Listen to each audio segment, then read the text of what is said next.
People around the world are celebrating Christmas. In the Vatican City, Pope Francis held his traditional Christmas midday greetings, in which he urged all people of all nations to find courage during this holy year to silence the sounds of arms and overcome divisions plaguing the world, from the Middle East to Ukraine, Africa to Asia.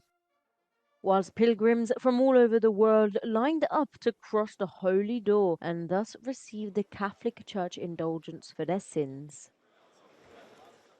In Paris, around 2,700 worshippers gathered to witness the Christmas Day Mass inside the Notre Dame Cathedral, presided over the Archbishop of Paris, celebrating for the first time since the fire devastated the cathedral in 2019.